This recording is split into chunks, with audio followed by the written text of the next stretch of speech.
The smell hits you first: sweat, adrenaline, and unearned confidence. Silence falls as she steps onto the training mat. A ring of elite operators watches, their whispers carrying just far enough. Pentagon's latest joke: diversity hire. The instructor, built like a reinforced wall, cracks his knuckles and smiles. "Show us what you've got, sweetheart." Nobody notices her eyes, calm, calculating, measuring distances. When she moves, it happens too fast to process. One fluid sequence, then the sharp crack of bone. The instructor drops to his knees, clutching his arm, disbelief etched across his face. She stands perfectly still, breathing steady, while the room holds its breath. From which city in the world are you watching this video today? If this story resonates with you, consider subscribing for more untold stories of quiet power. The sun beat down mercilessly on Naval Special Warfare Training Facility Coronado as Lieutenant Avery Thorne approached the checkpoint. Unlike most arrivals, she carried only a small duffel bag and a manila envelope bearing the embossed seal of Naval Intelligence. Her uniform was impeccable, her posture perfect, but nothing about her commanded immediate attention. Average height, slender build, hair pulled back into a regulation bun, she looked like any administrative officer who might cycle through the base. Petty Officer Walsh glanced up from his security booth, the boredom in his eyes quickly replaced by confusion as she slid her paperwork across the counter. He studied her ID, then the orders, his eyebrows inching higher with each line he read. "There must be some mistake," he said, not bothering to lower his voice. "This is SEAL training grounds. The support staff orientation is at North Island." "No mistake, Petty Officer." Her voice was quiet but firm. "Please process my arrival." Walsh snorted, picking up the phone and turning his back to her. "Captain, sorry to disturb you, sir. There's a lieutenant here with orders I think you'll want to see." He listened for a moment. "Yes, sir." "A woman?" Another pause. "Naval Intelligence, sir." The call ended, and Walsh reluctantly processed her credentials, sliding the visitor badge across the counter with barely concealed skepticism. "Someone will meet you at administration, Lieutenant." Avery nodded, clipped the badge to her uniform, and walked through the gate. She felt the stares immediately, sideways glances from instructors, open gawking from recruits, deliberate turning of backs from senior personnel. She'd expected this reception. The words weren't audible, but she could read them on their faces. Intruder. Outsider. Mistake. She walked the pathway toward administration, maintaining her measured pace despite the weight of attention. The facility sprawled before her. Obstacle courses, training pools, shooting ranges, all designed to forge the most elite warriors in the world. This was hallowed ground in military circles, and she was trespassing according to most. From his office window overlooking the main quad, Commander Royce Blackwood watched her approach. Tall and imposing with a perpetual scowl that had terrorized 3 generations of SEAL candidates, he held her file open on his desk. Most of it was redacted. The visible sections indicated special assignment and direct Pentagon authority. Nothing about qualifications, nothing about purpose, just orders requiring her immediate integration into the training facility with full access to all personnel and programs. "This is political bullshit," he muttered to his aide. "Some admiral's pet project to tick diversity boxes." "Should I stonewall her, sir?"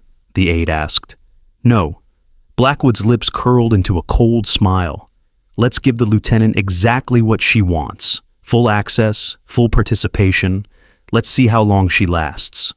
30 minutes later, Avery stood at parade rest in Blackwood's office, her expression neutral as he made her wait, pretending to review her paperwork while actually checking emails on his computer. Finally, he looked up. "Lieutenant Thorne, welcome to the real Navy." "Thank you, Commander. Your orders are unusually vague. Care to elaborate on your purpose here?" Avery met his gaze directly. "I'm here to evaluate close-quarter combat techniques and provide recommendations for improvements based on recent field operations." Blackwood's laugh was short and sharp. "You're here to evaluate my SEAL instructors on combat techniques? That's rich." He leaned forward. "What exactly in your background qualifies you for this assignment, Lieutenant?" "That information is classified, sir." "Of course it is." He stood up, towering over her. "Let me be clear. Your presence here is a formality I'm forced to tolerate. You'll get your access, you'll write your report. and nothing will change because people who've never seen combat don't get to dictate how we train warriors. Am I understood? Perfectly, sir. Good. There's an instructor briefing in 5 minutes. You can introduce yourself. The briefing room fell silent when Avery walked in behind Blackwood. 12 men, all senior instructors, stared at her with expressions ranging from confusion to outright hostility. Blackwood gestured carelessly in her direction. Gentlemen, this is Lieutenant Thorne from Naval Intelligence. She'll be evaluating our CQC program over the next few weeks. The Pentagon apparently feels we need a fresh perspective. The sarcasm in his voice was unmistakable. Master Chief Laramie, the hand-to-hand combat instructor, stood up. Built like a heavyweight boxer with scars crisscrossing his knuckles, he addressed Blackwood rather than Avery. Sir, with respect, what exactly is she doing here? We're 3 weeks from deployment selection. Following orders, Master Chief, just like the rest of us, Blackwood replied, the muscle in his jaw twitching. Avery could read the room, the smirks, the eye rolls, the silent exchanges. She'd anticipated this reaction, had prepared for it. She remained expressionless, observing each instructor carefully, mentally cataloging their reactions. As the briefing ended and the men filed out, she overheard Senior Chief Navarro whispering to Laramie, "Isn't Thorne the name of that officer who—" Laramie cut him off with a sharp gesture, glancing back at Avery with an unreadable expression before following the others out. The first day passed in a blur of pointed exclusion. No one offered to show her around. When she entered rooms, conversations stopped. When she asked questions, answers were minimal and often delivered with thinly veiled contempt. By evening, she had mapped the facility, identified key personnel, and confirmed what her preliminary intel had suggested. Something was wrong at Coronado, and it centered around the upcoming deployment. The mess hall that evening was crowded but not noisy. SEALs weren't known for rowdy behavior on base. Discipline ran too deep. Avery sat alone at the end of a table, methodically eating while reviewing a tactical manual. She wasn't reading it. She'd memorized most Navy combat manuals years ago, but it provided cover to observe without appearing to stare. Chief Petty Officer Reeves and his coterie of instructors deliberately sat at the adjacent table, positioning themselves to face her. Reeves didn't bother to lower his voice. You know what they call this new initiative? Operation Powder Puff. They're shoving diversity hires down our throats while real operators are dying overseas because some politician wants a photo op.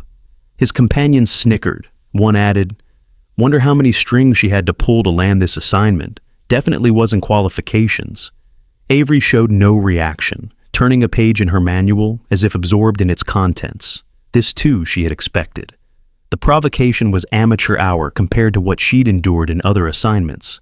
"Hey, Lieutenant," Reeves called directly to her now. "Quick question. How many combat drops do you have?" Slowly, Avery closed her book and raised her eyes to meet his. She held his gaze for 3 seconds, long enough for his smirk to falter slightly, then stood, gathered her tray and manual, and walked away without a word. As she deposited her tray at the collection point, she became aware of someone watching her. Not with the blatant hostility of Reeves and his crowd, but with careful assessment. She turned slightly, catching sight of Ensign Zara Kazemi, the only other woman in the instructor cadre, though in a support role, teaching language and cultural briefings for deployment regions. Kazemi's gaze dropped to Avery's forearm, where her sleeve had ridden up, revealing the edge of a faded scar. Avery instinctively pulled her sleeve down, nodding politely to Kazemi before exiting the mess hall. Her temporary quarters were Spartan, a single bed, desk, metal wardrobe, and attached bathroom not much larger than a closet.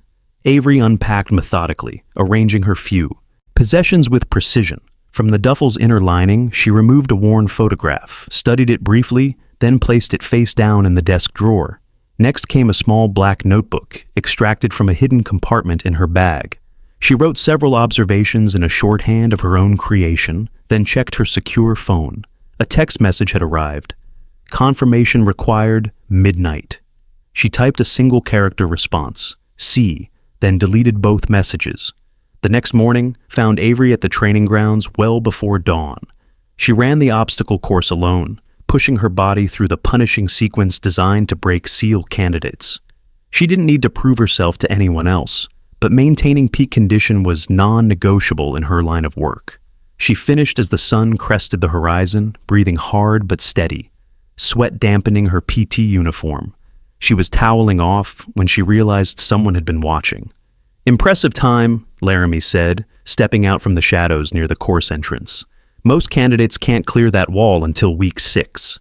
Avery nodded acknowledgement, but offered no explanation. "You're not what I expected, Lieutenant." Laramie studied her with professional interest, rather than the hostility she'd encountered from others. "What did you expect, Master Chief? Someone who'd make demands, throw around Pentagon authority, talk about equality and inclusion without understanding what we do here. And now?" He shrugged. "Now I'm curious. Your file says you're administrative. Your performance says otherwise." Avery draped the towel around her neck. "I take fitness seriously." "Clearly." Laramie gestured toward the main training facility. "Combat drills begin at 0800. Since you're here to evaluate, you might want to observe. Blackwood assigned Reeves to supervise you." "Of course he did." The ghost of a smile touched Laramie's lips. "Reeves is an ass, but he's good at what he does. Most of them are." He started to walk away, then turned back. "A word of advice, Lieutenant. Whatever you're really here for, tread carefully. This community protects its own." The combat training area was a large, matted space surrounded by equipment racks, holding training weapons of various types. When Avery arrived precisely at 0800, Reeves was already there with a class of 20 SEAL candidates lined up in formation. He ignored her entrance, continuing his instructions. "Today we're covering hostile extraction in confined spaces. You'll be working in teams of 2. The objective is to neutralize the target without creating noise that would compromise the broader mission. Remember, your goal is to take them alive when possible." Avery positioned herself at the back of the room, observing as the candidates paired off and began practicing takedown techniques. They were good, better than good. These were men who had already survived the infamous Hell Week and months of intensive training, but she also saw flaws in their approach, vulnerabilities that could prove fatal in real-world operations. She made notes in her small notebook, sketching alternative techniques and annotating points of concern. So absorbed was she in her analysis that she didn't notice Blackwood's approach until his shadow fell across her page. "Enjoying the view, Lieutenant? This is what real training looks like, not whatever desk job you came from." She closed her notebook calmly. "Actually, sir, I'm noting several tactical vulnerabilities in your CQC protocol." Blackwood's eyes narrowed. "Is that so? Please, enlighten us with your expertise." Avery knew he was trying to bait her into overstepping, creating an opportunity to discredit her. She kept her response measured. "The rear chokehold being taught exposes the aggressor's kidney region for too long. A trained counter-operative could exploit that with a reverse elbow strike." Reeves had approached during this exchange, his expression darkening. "That technique has been field-tested in 4 combat theaters, Lieutenant. It works." "Until it doesn't," she replied simply. Blackwood laughed dismissively. "Well, tomorrow you'll have your chance to demonstrate, Lieutenant. Master Chief Laramie runs our hand-to-hand program, former Force Recon. Try not to get hurt." As they walked away, Avery noticed Kazemi near the entrance, speaking in hushed tones with someone just outside the door. When Kazemi realized she was being observed, she quickly concluded the conversation, and her companion, whom Avery couldn't identify, disappeared from view. The rest of the day followed a similar pattern. Avery observed training sessions, made notes, and endured varying levels of hostility from the staff. By evening, she had compiled a comprehensive assessment of the facility's operation and confirmed her suspicion that something about the upcoming deployment wasn't following standard protocol. That night, after lights out, Avery waited until the base had quieted before slipping out of her quarters. She moved through the darkness with practiced ease, avoiding patrol routes she had memorized earlier. The perimeter fence was her destination, specifically the northeast corner where maintenance had recently replaced a section, creating a blind spot in the security camera coverage. A shadowed figure waited there, features obscured by the darkness. "You're late," the figure said. "Unavoidable. I'm being watched." Avery positioned herself to maintain line of sight on all approach vectors.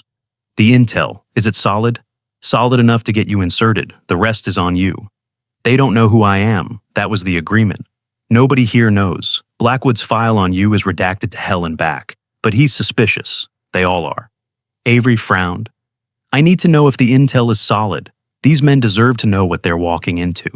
Just identify the leak. That's your mission, nothing more. The figure shifted slightly. 3 good men are dead because someone talked. Find out who, confirm it, then get out. You're not here to play hero again. Again? Avery's voice sharpened slightly. What does that mean? But the shadowed figure was already retreating. 72 hours, Commander. Then we pull you regardless of results. Avery remained motionless, processing. Commander, not Lieutenant. Her cover was intact officially, but someone knew her real rank. Someone had briefed her handler. The question was, who else knew? As she turned to head back, movement caught her eye. A flash of fabric disappearing behind the equipment shed 50 yards away. Someone had been watching. But who? She altered her route back, circling wide to approach the shed from behind, moving silently across the packed earth. The observer was good. They'd already disappeared. Avery found only disturbed dust indicating a hasty departure. She returned to her quarters via a circuitous route, checking multiple times for surveillance. Once inside, she performed a careful sweep for listening devices before updating her notebook with the night's developments. Sleep, when it finally came, was light and vigilant, the only kind she'd known for years. The next morning arrived with a tension that hadn't been present before. Word had spread among the instructors about her criticism of their techniques. As she entered the gym for the scheduled demonstration, the hostility was palpable. Laramie had set up a combat ring in the center with instructors and candidates surrounding it on all sides. The atmosphere felt more like a gladiatorial arena than a training exercise. Blackwood stood at one side, arms crossed, a satisfied smirk playing at the corners of his mouth. "Attention," Laramie called, bringing the room to order. "Today we're evaluating threat neutralization against superior force. Lieutenant Thorne has graciously volunteered to demonstrate Pentagon-approved techniques." Snickers rippled through the crowd. Avery knew what this was, a public humiliation designed to put her in her place. Show the interloper what real warriors could do. She stepped forward, removing her uniform blouse to reveal the black t-shirt underneath, then entered the ring. Reeves followed, rolling his shoulders and neck with theatrical menace. He outweighed her by at least 70 pounds, all of it muscle. "Don't worry, I'll go easy on you," he announced loudly enough for everyone to hear. "Wouldn't want to file more paperwork than necessary." More laughter from the assembled men. Avery said nothing, simply taking position across from him. As they squared off, she shifted her stance slightly, a subtle change that would be meaningless to most observers. But across the room, Kazemi's eyes widened in recognition. Laramie raised his hand. "Standard rules, first submission or at my discretion. Begin." Reeves didn't waste time with circling or assessment. He charged forward, clearly intending to overwhelm her with his superior size and strength, exactly as she'd anticipated. Most opponents in his position would attempt the same, relying on the physiological advantages males typically held over females in combat situations. Avery waited until the last possible moment, then pivoted slightly, redirecting his momentum past her, while simultaneously striking a precise point on his extended arm. To the observers, it appeared she had barely moved, yet somehow Reeves found himself off balance, stumbling forward. He recovered quickly, his face flushing with embarrassment as scattered murmurs spread through the watching crowd. This time his approach was more measured, feinting left before attempting to grapple. Avery countered each move with minimal effort, using his own energy against him, never meeting force with force, but rather redirecting it in ways that left him increasingly frustrated. After several failed attempts to take her down, Reeves grew visibly angry. His attacks became more aggressive, less controlled.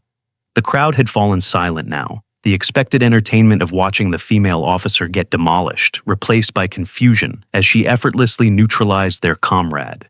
"Enough," Laramie called, stepping forward. "Reset and—" But Reeves ignored the command, launching a dirty attack, a sweeping kick aimed at Avery's knee that would cause serious injury if it connected. It was a move born of wounded pride rather than training discipline. Avery responded instinctively. She slipped the kick, stepped inside his guard, and executed a lightning-fast sequence that ended with Reeves's arm hyperextended in her grip, his larger body levered down by principles of biomechanics rather than raw strength. One slight increase in pressure would snap his elbow. The room froze. Reeves's face contorted with pain and shock.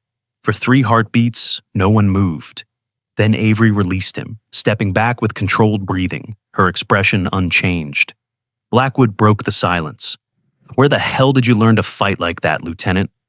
Avery met his gaze calmly. "That's classified, Commander." The whispers started immediately. Avery left the mat without another word, collected her uniform blouse, and exited the gym. She could feel dozens of eyes on her back, reassessing everything they thought they knew about the Pentagon observer in their midst. She spent the afternoon reviewing documents in the secured records room, officially examining mission parameters for the upcoming deployment, but actually looking for connections to Operation Kingfisher, the failed mission that had claimed her team 6 months earlier. The similarities were too specific to be coincidence. Same region, similar extraction target, even the time frame aligned. By evening, she'd found enough to be certain. Whatever had gone wrong with Kingfisher was about to be repeated. The question was whether it was due to flawed intelligence or deliberate sabotage. She returned to her quarters to find the door very slightly ajar. Drawing her sidearm, she entered using proper room-clearing technique, checking corners and potential hiding spots before determining the space was empty. A quick scan revealed nothing obviously missing, but her instincts told her someone had searched her belongings, professionally, leaving minimal evidence. Avery was contemplating her next move when a knock came at the door. She reopened it to find Navarro standing there, looking uncomfortable. "May I come in, Lieutenant?" She hesitated, then stepped aside. Navarro entered, checking the hallway before closing the door behind him. "You're not really here about combat techniques, are you?" he asked without preamble. "What makes you say that, Senior Chief?" "Because 3 men from my last team are dead, and their mission parameters looked exactly like what Blackwood's preparing these men for." His voice was tight with controlled emotion. "And suddenly we get a mysterious visitor from Naval Intelligence who fights like someone with specialized training. Doesn't take a genius to connect the dots." Avery maintained her neutral expression. "That's quite a theory." "It's not a theory?" Navarro reached into his pocket and withdrew a small flash drive. "Operation Kingfisher, 6 months ago. 3 men killed, 1 unaccounted for initially. Later reported as the sole survivor." He placed the drive on her desk. "If you're who I think you are, you need to see this." Before she could respond, another knock came at the door, sharp, authoritative. Avery quickly pocketed the flash drive and motioned Navarro to sit at the desk chair, as if they were in the middle of a standard briefing. She opened the door to find Kazemi, her expression urgent. "Lieutenant, Commander Blackwood has called an emergency instructor meeting. Your presence is requested immediately." "Thank you, Ensign. I'll be right there." Avery turned back to Navarro. "We'll continue this discussion later, Senior Chief." Navarro nodded, understanding the dismissal. As he left, he murmured, "Be careful who you trust, Lieutenant." Avery followed Kazemi down the corridor. Once they were alone in the stairwell, Kazemi abruptly stopped. "There's no meeting. I needed to speak with you privately." Avery tensed slightly, one hand drifting toward the weapon concealed at her waist. "About what?" "I saw you last night, by the perimeter fence." "I don't know what you're talking about, Ensign." "Please." Kazemi's voice dropped to barely above a whisper. "The scar on your arm. I recognized it immediately. Kandahar ambush 2022. You were there. You saved my brother's unit when they were pinned down." Avery's expression remained impassive, but internally she was rapidly recalibrating. Kazemi's brother. 38th Tactical Reconnaissance. The night raid that had gone sideways. She'd been in country on an unrelated operation when the call for emergency support came through. "You're mistaken, Ensign. I've never been to Kandahar." Kazemi stepped closer, her voice intense. "Then why is your photo in my brother's wallet the woman with no name who fought off 6 Taliban fighters alone? The one they called the Ghost." Avery moved with sudden speed, pinning Kazemi against the wall with her forearm across the younger woman's throat. Not applying pressure, but establishing control of the situation. "Listen carefully," Avery said, her voice low and steady. "Whoever you think I am, you're mistaken. For your safety and mine, we never had this conversation. Understood?" Fear flashed in Kazemi's eyes, but also determination. "People are going to die, just like before. I can help you." "How?" "I have access to communications logs, base security protocols, things you'd need clearance for. Avery studied her for a long moment, then eased her arm away. Why would you risk your career to help me? Because my brother told me what really happened that night, how Command abandoned them, how a lone operator saved them, then disappeared, how the official report buried everything. Kazemi straightened her uniform. He said if I ever met a woman with a distinctive cross-shaped scar on her right forearm who fought like a ghost, I should trust her with my life, that she was the only one who understood what really happens out there. Avery stepped back, shadows concealing her expression. Whoever she was, she's dead now. Remember that? Kazemi nodded slowly. If you say so, Commander. The word hung in the air between them. Commander, not Lieutenant. Someone had talked. Security was compromised, and time was running out. Dawn broke over the training facility with hazy golden light. Avery had spent the night analyzing the flash drive Navarro had given her, reviewing mission logs, communication transcripts, and personnel files. The evidence was damning, but incomplete. Someone had sold out Operation Kingfisher, and the same pattern was emerging again. She secured the data, tucked her sidearm into its concealed holster, and headed to the combat training center where Laramie waited. After yesterday's demonstration, the atmosphere on base had shifted. The outright hostility had been replaced by something more dangerous: curiosity. "Morning, Lieutenant," Laramie said, his tone neutral but respectful. "Ready for round 2? What's the exercise today, Master Chief?" "Commander wants to see how you handle multiple opponents." He lowered his voice. Reeves handpicked the participants. All of them have chips on their shoulders after yesterday. Avery nodded, understanding the implicit warning. "How many?" 3, rotating in sequence, not simultaneously. Laramie studied her face. "I can shut it down if it gets out of hand." "That won't be necessary."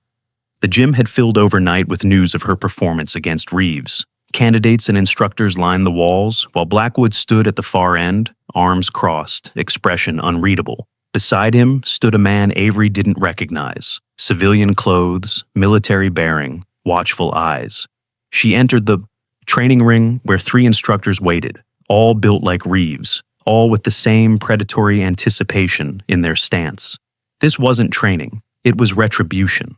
Laramie raised his hand. "Standard CQC rules. No strikes to the throat or eyes. First rotation begins now." The first instructor charged immediately, using a technique clearly designed to overwhelm a smaller opponent. Avery sidestepped, trapped his extended arm, and used his momentum to send him sprawling. He recovered quickly, more cautious now, circling and probing for weaknesses. Avery kept her movements minimal, efficient. When he attacked again, she countered with a joint manipulation that brought him to his knees, applying just enough pressure to force submission without injury. "Tap out," Laramie ordered, and the instructor complied, face flushed with embarrassment. The second opponent was more strategic, feinting and probing rather than relying on brute force. Avery matched him technique for technique, gradually increasing the complexity of her responses. To the untrained eye, it appeared they were evenly matched. To Laramie and the more experienced observers, it was becoming clear she was holding back. When she finally took him down, it was with a sequence that shouldn't have been possible given her size, a combination that utilized momentum, leverage, and precise anatomical knowledge to override his physical advantages. The third instructor approached with visible apprehension. He fought defensively, clearly hoping to outlast her, to exploit any fatigue from the previous bouts. It was a reasonable strategy against a normal opponent. Avery decided to end it quickly. She initiated the engagement herself, executing a lightning-fast sequence that culminated in an armbar that left him no option but to submit immediately. The room had fallen completely silent. Avery stood in the center of the mat, breathing controlled, not a hair out of place. She'd defeated 3 elite combat instructors without breaking a sweat. Blackwood stepped forward, his expression hard. "Impressive display, Lieutenant. Almost as if you've had specialized training beyond standard naval intelligence protocols." "Thank you, sir. Tell me, where exactly did you serve before this assignment?" "That's classified information, Commander." "I see." He gestured to the civilian beside him. "This is Mr. Wilson from the DoD Inspector General's office. He has some questions about your credentials." The civilian stepped forward. "Lieutenant Thorne, I'd like to review your service record and clearance documentation. There seem to be some irregularities. Avery recognized the ploy immediately. There was no inspection. Wilson, if that was even his name, was likely Blackwood's attempt to expose her cover. Of course, she replied evenly. You'll need to contact Naval Intelligence directly. My records are compartmentalized. Wilson frowned. That's not standard procedure. Neither is questioning an officer's. Credentials without proper authorization, she countered. I'd be happy to comply once you provide the appropriate documentation for this investigation. Blackwood's jaw tightened. You're dismissed for now, Lieutenant, but this isn't over. As the crowd dispersed, Kazemi appeared at Avery's side. That was incredible, she said, keeping her voice low. Where did you learn to fight like that? Not here, Avery replied, scanning the room for eavesdroppers. I accessed the communication logs like I promised, Kazemi whispered. There's something strange. Blackwood has been using an unsecured channel for classified communications. When can you show me? Tonight, 2200 hours, server room. Avery nodded slightly, then departed as Laramie approached. The Master Chief fell into step beside her as she left the gym. You're playing a dangerous game, Lieutenant, he said quietly. I don't know what you mean. I've seen those techniques before. Blackwood knows it too, even if he can't place them. Laramie's voice dropped further. There are rumors about a specialized unit that operates outside conventional command structures. Operators who don't exist on paper. Avery said nothing, her pace steady. Whatever you're here for, Laramie continued, be careful. Blackwood has powerful friends. And enemies? More than he knows. Laramie peeled away toward the instructor quarters. Watch your back, Lieutenant. That afternoon, Avery methodically reviewed training records in the administration building, maintaining her cover while gathering intelligence on the upcoming deployment. The mission parameters were becoming clearer. An extraction operation in hostile territory, high-value target, minimal support. Almost identical to Kingfisher. She was so focused on the files that she nearly missed the shadow that fell across her desk. Looking up, she found herself face to face with the man who'd been introduced as Wilson. Finding everything you need, Lieutenant? His smile didn't reach his eyes. Yes, thank you. Interesting reading material for someone evaluating hand-to-hand combat techniques. He gestured toward the deployment files. All aspects of training need to be aligned with mission parameters, she replied smoothly. Close-quarter combat doesn't exist in isolation. Wilson leaned closer. You know, I've been reviewing personnel records for years. It's remarkable how often clerical errors appear. Misplaced files, conflicting service histories, duplicate identities. He tapped her folder. Very interesting anomalies sometimes emerge. If you find any anomalies in my record, I'm sure Naval Intelligence would appreciate the feedback. Oh, I'm sure they would. He straightened. Enjoy your reading, Lieutenant. Or whatever your actual rank might be. After he left, Avery quickly finished her review and secured the files. Her cover was eroding faster than anticipated. She needed to accelerate her timeline. Evening found her in the officer's mess, maintaining visibility while observing interactions between key personnel. Blackwood sat with Wilson and two senior officers she hadn't met, their conversation too low to overhear. Across the room, Navarro ate alone, pointedly avoiding eye contact with her. Reeves entered with his entourage, his arm now in a supportive brace after their encounter, his eyes locked on Avery with undisguised hostility. Rather than avoiding her, however, he approached directly. Mind if I join you, Lieutenant? Without waiting for a response, he sat across from her. His companions remained standing, effectively surrounding her table. Avery continued eating, acknowledging him with only the slightest nod. You know, I've been thinking about our little demonstration yesterday, Reeves said, voice pitched to carry to nearby tables. It's not often someone gets the drop on me like that. There's always room for improvement, she replied neutrally. Exactly my thinking. In fact, I'd love to learn more about those techniques you used. They seem highly effective. His tone was conversational, but his intent was clear. He was fishing for information about her training. Standard Naval Intelligence defensive protocols. Reeves laughed. We both know that's not true. Those were specialized offensive techniques, not defensive moves. The kind taught to Tier 1 operators, not analysts. Several nearby conversations faltered as people tuned into their exchange. Avery could feel Blackwood watching from across the room. Perhaps your understanding of standard protocols needs updating, Chief, she said, meeting his gaze directly.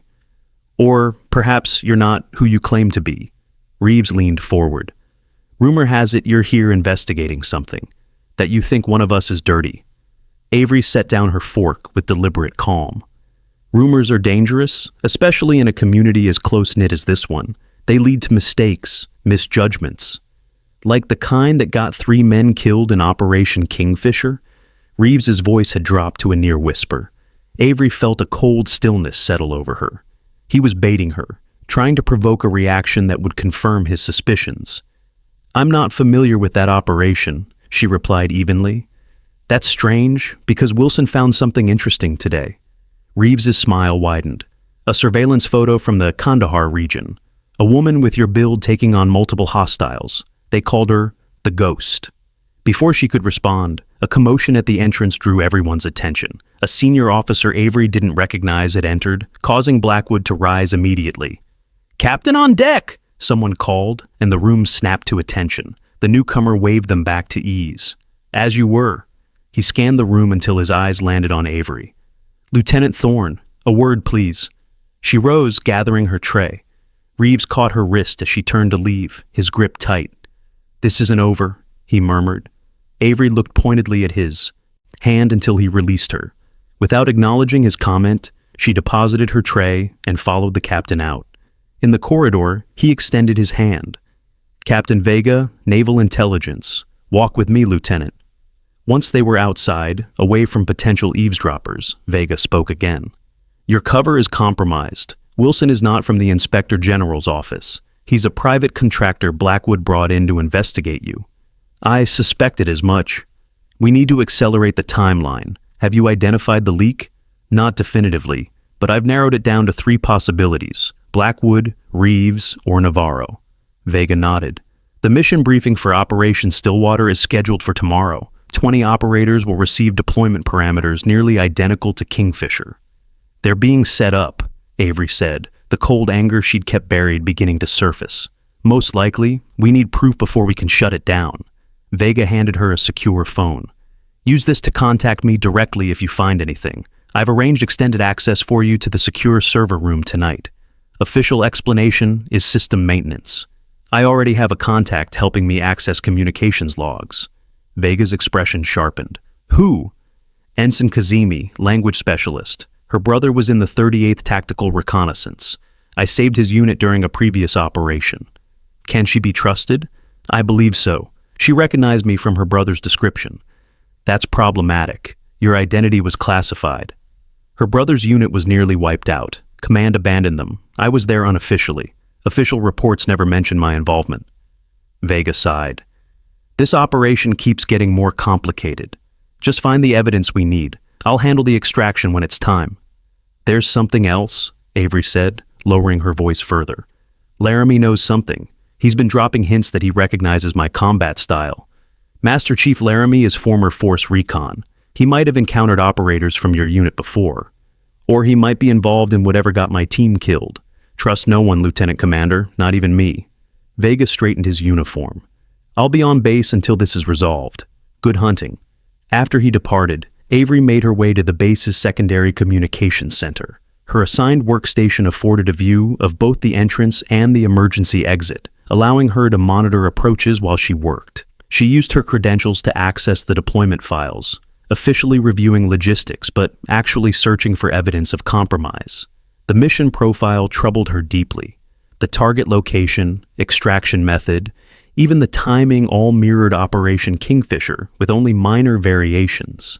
Either someone had failed to learn from a catastrophic mission failure, or they were deliberately recreating conditions that had previously resulted in American casualties.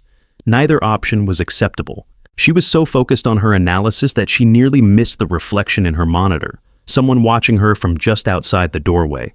She casually reached for her sidearm while continuing to scroll through the document. "You can come in, Ensign Kazemi," she called without turning around. Lurking in doorways tends to attract attention. Kazemi entered, looking sheepish. "How did you know it was me?" Reflection in the monitor. "Plus, you're the only person on base who seems genuinely interested in helping rather than hindering my investigation." About that, Kazemi said, lowering her voice. I found something. Blackwood has been communicating with an external contact using a personal device. The messages are encrypted, but the metadata shows regular transmission patterns coinciding with mission briefing schedules. Show me. Kazemi produced a tablet and pulled up a series of graphs. These are network traffic analyses from the past 6 months. See this spike? That's when Operation Kingfisher was briefed to the operators, and these similar patterns appear before every compromised mission. Avery studied the data carefully. This is circumstantial, but it's a start. We need to access the actual communications. That's the problem. They're not going through official channels. He's using a personal device with military-grade encryption. Can you access his quarters? Kazemi's eyes widened. That would be breaking about 17 regulations. I'm aware. Even if I could, his security clearance keeps his quarters locked down tighter than most. Biometric access only. Avery considered this new obstacle. What about the server room access tonight? Can you still get me in? Yes, I have the codes. 2200 hours as planned. But I'm not sure what you'll find there if Blackwood is keeping his communications offline. Sometimes what you don't find is as telling as what you do. Avery closed the files she'd been reviewing. We need a contingency plan. If we can't get direct evidence before tomorrow's briefing, those operators will walk into the same trap that killed my team. Your team? Kazemi asked, eyes sharp. Avery mentally cursed her slip. Figure of speech, the Kingfisher operators. Right. Kazemi didn't look convinced. I should go before someone notices us talking. 2200 hours at the server room. After she left, Avery continued her official work while processing this new information.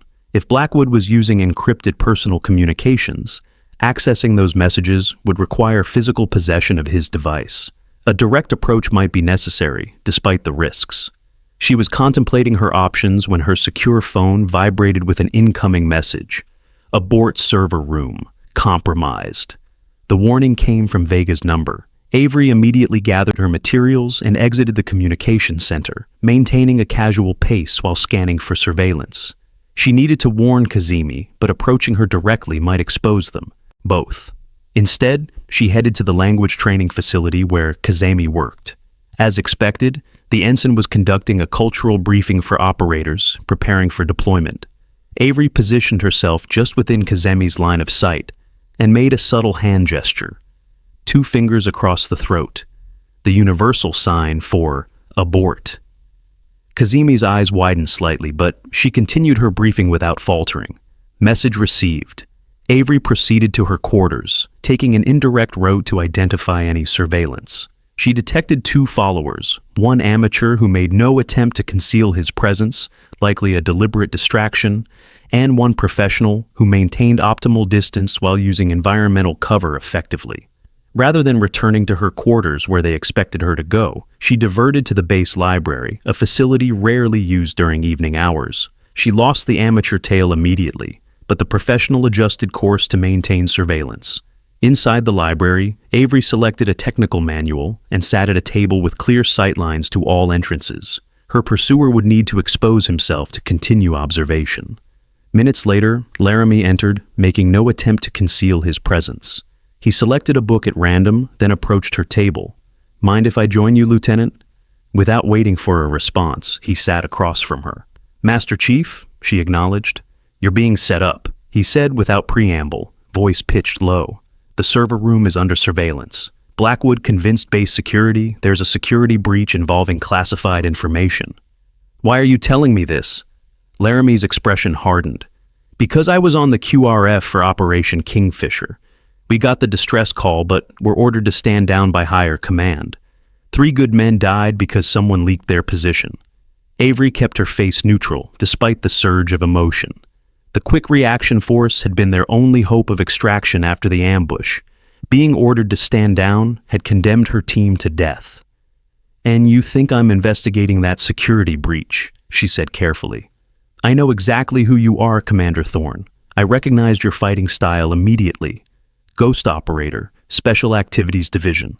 You're the one they couldn't confirm KIA because they never found your body. The accuracy of his assessment was disturbing. Either he had access to highly classified information, or he was directly involved in the operation.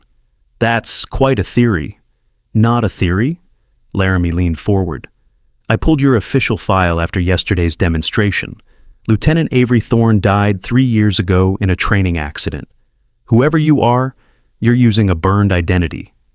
Avery considered her options. Denying it further would be pointless, but confirming his suspicions could be dangerous. Let's say you're right, she said finally. Why tell me about the surveillance? Why help me at all? Because I want the same thing you do. Justice for the men we lost. His voice dropped even lower. And because Operation Stillwater is using the same playbook, 20 operators will die if we don't stop it.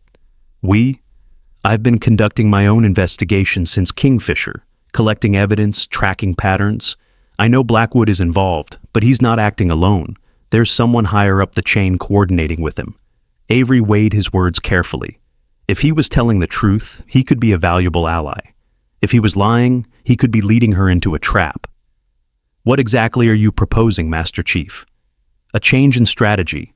They're expecting you to go after electronic evidence, server logs, communications, digital trails, but Blackwood is too careful for that. Laramie produced a small notebook from his pocket. What they don't know is that I've been documenting everything. Times, dates, personnel movements, unexpected financial windfalls among certain staff members. He slid the notebook across the table. Everything you need is in there. Names, contacts, bank accounts, enough to start a formal investigation. Avery didn't touch the notebook. Why give this to me? Why not take it up the chain of command yourself? Because I tried that after Kingfisher, my report mysteriously disappeared. My commanding officer suggested I seek psychiatric evaluation for paranoid tendencies. Laramie's expression was grim. Someone very high up is protecting this operation. Captain Vega? Possibly. I don't know who to trust anymore. Laramie stood. The choice is yours, Commander. Use the information or don't. But whatever you decide, do it fast. The Stillwater briefing is at Joe 900 tomorrow. Once those operators receive their orders, the clock starts ticking. He left without another word, leaving the notebook on the table. Avery waited several minutes before taking it, scanning for surveillance before slipping it into her pocket. Outside the library, darkness had fallen over the base. Avery moved through the shadows, avoiding main pathways as she considered her next move. Laramie's information could be legitimate, or it could be disinformation designed to mislead her investigation. Trusting him was a risk, but time was running out. She was approaching the officers' quarters when she spotted Kazemi hurrying across the quad, looking agitated. Avery changed course to intercept her. I got your warning, Kazemi said, as soon as they were close enough to speak without being overheard.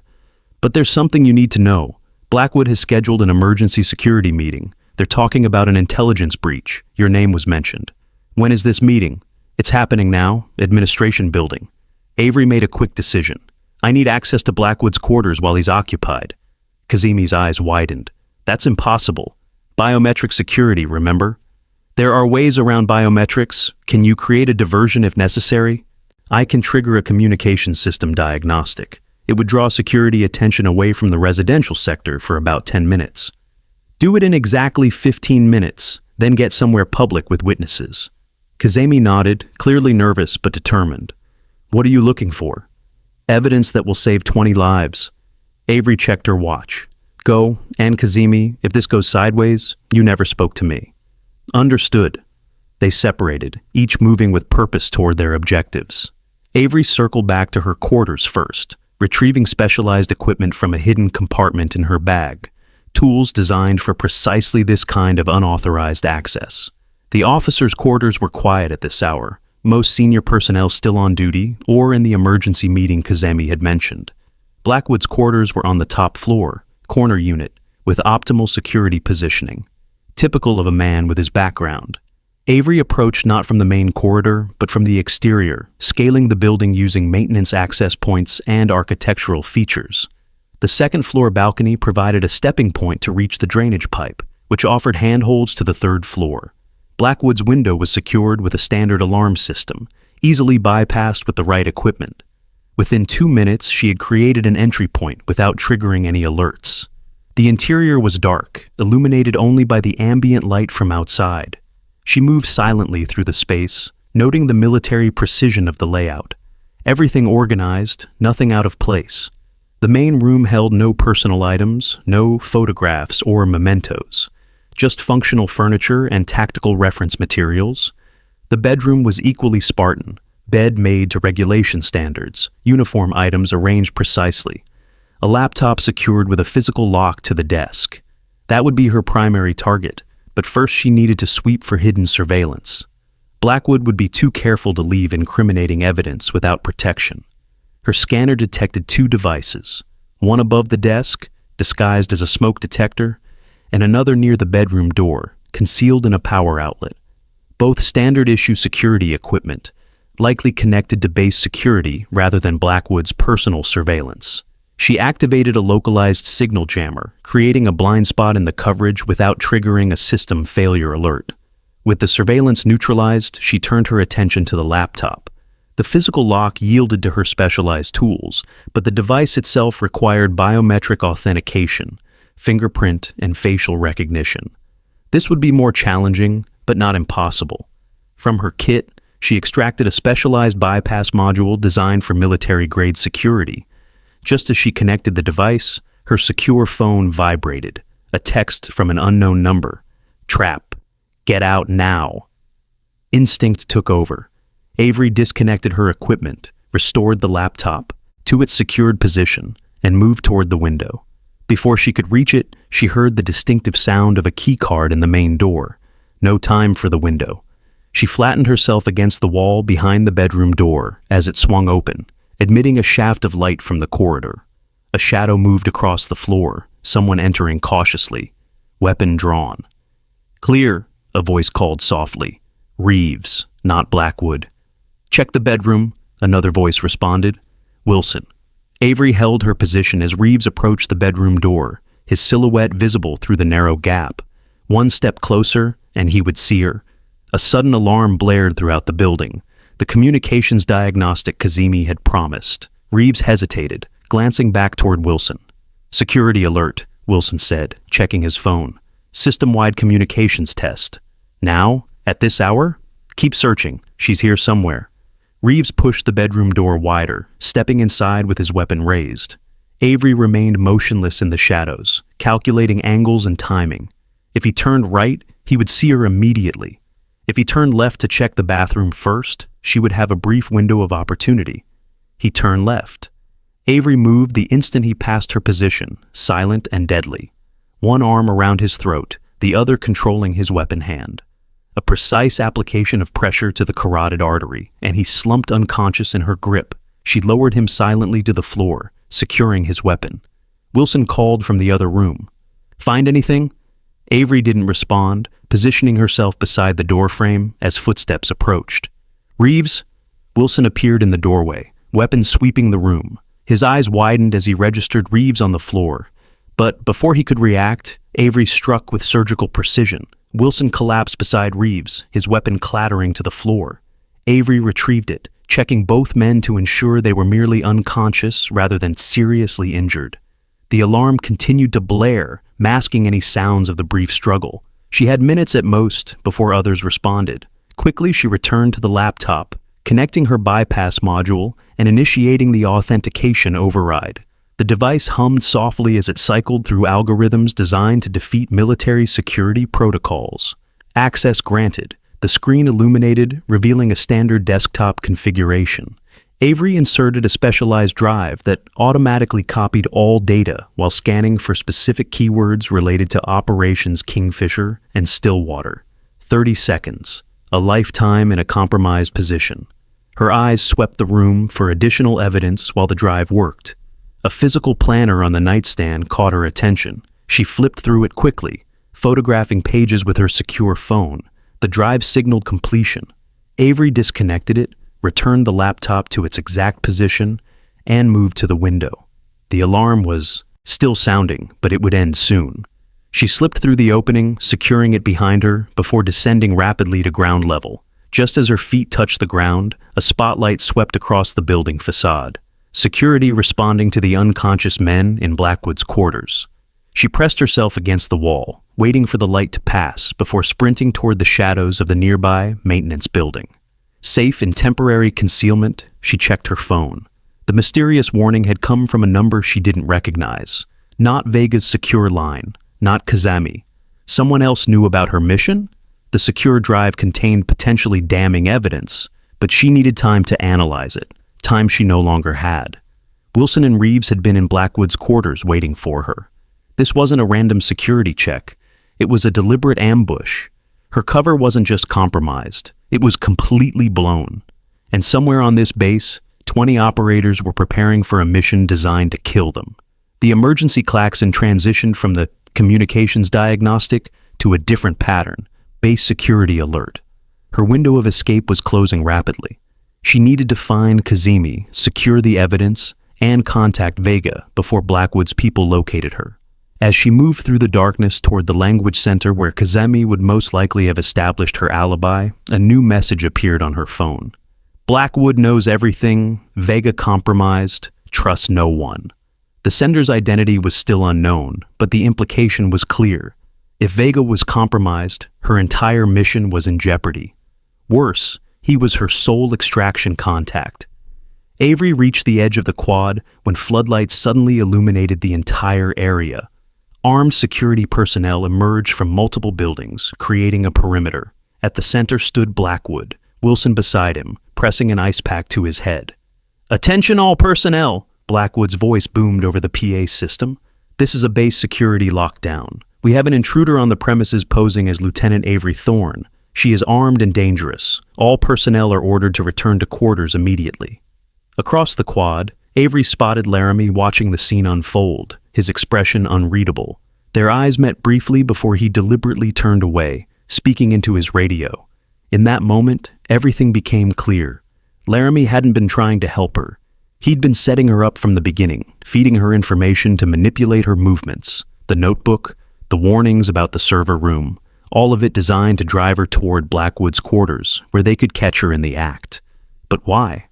What was Laramie's connection to all this?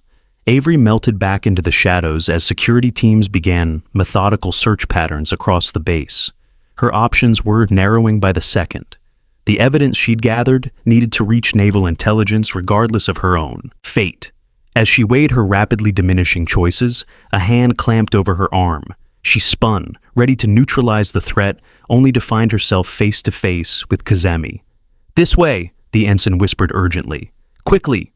With no better options, Avery followed as Kazemi led her through a maintenance access tunnel that ran beneath the main buildings. The passage was narrow, dimly lit by emergency lighting that cast everything in an eerie red glow. "Where does this lead?" Avery asked, alert for any sign of betrayal. "Motor pool. From there we can reach the perimeter fence." "We? You need help, and I need answers." Kazemi's expression was determined. "My brother didn't tell me everything about that night in Kandahar, but he said enough for me to know that whatever happened to your team in Operation Kingfisher wasn't a coincidence." Avery assessed her options. Trusting Kazemi was a risk, but staying on base meant certain capture, and the evidence she'd gathered needed to reach someone who could act on it. "Lead the way," she said finally. They moved swiftly through the tunnel, emerging near the base's vehicle maintenance facility. Security patrols were visible in the distance, sweeping outward from the central buildings. "There's a blind spot in the fence line behind the fuel depot," Kazemi said, pointing to a darkened area beyond the motor pool. "Maintenance crews access it for repairs, but it's not monitored by cameras." Before they could move, Avery's secure phone vibrated again. The message froze her blood. "Kazemi is Wilson's asset. She's leading you to capture." Avery looked up to find Kazemi watching her intently, hand hovering near her waistband, where the outline of a concealed weapon was now visible in the shadows. "Who keeps messaging you?" Kazemi asked, tension evident in her voice. "A concerned party," Avery replied, subtly shifting her stance to a defensive position. "Tell me something, Ensign. Does your brother have a scar on his left shoulder from a bullet wound?" Kazemi's expression flickered. "What?" "The man I saved in Kandahar took a round to the left shoulder before I reached his position. If that was your brother, you'd know about the scar." "I don't see how that's relevant right now." "It's entirely relevant," Avery said, her voice hardening. "Because it tells me you've been lying from the beginning. There was no brother in the 38th Tactical. You recognize my fighting style because you've been briefed on it. The question is, by whom?